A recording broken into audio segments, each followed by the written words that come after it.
អោក្លិនបុផាគំពីសំសា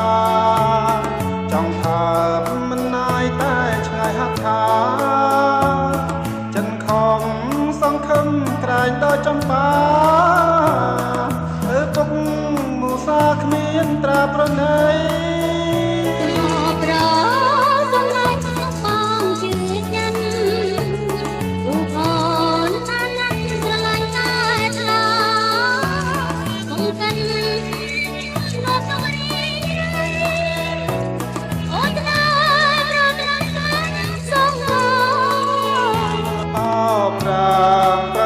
កំភ្លេចសំដីទៀងពិតមានន័យសច្ចាជាតិនេះ